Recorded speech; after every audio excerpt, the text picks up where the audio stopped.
नमस्कार, मी पूजा. दैनिक गोमंतकच्या इव्हिनिंग बुलेटिनमध्ये तुम्हा सर्वांचं स्वागत. जाणून घेऊया दिवसभरातील महत्त्वाच्या घडामोडींबद्दल.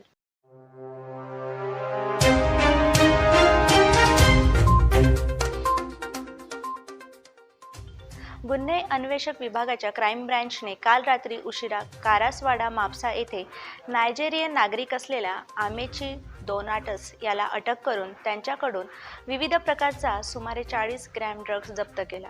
हा व्यक्ती भारतात पर्यटक व्हिसावर गोव्यात आला होता आणि भाडेपट्टीवर खोली करून राहत होता. तो कोणताच व्यवसाय करत नसून ड्रग्ज विक्रीमध्ये गुंतल्याची माहिती पोलिसांनी दिली.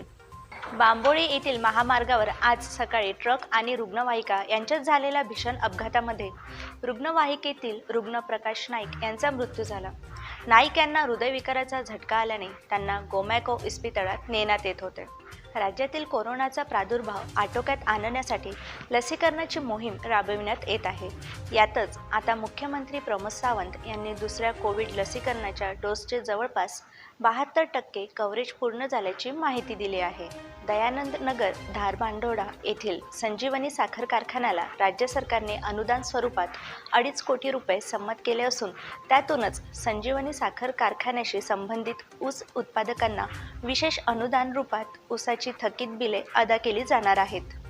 ऊस उत्पादकांना आत्तापर्यंत 80% रक्कम अदा केली असून 20% रक्कम शिल्लक आहे. गोव्यात सर्वाधिक बाष्पीभवन हे एप्रिल, मे आणि नोव्हेंबर महिन्यात होते.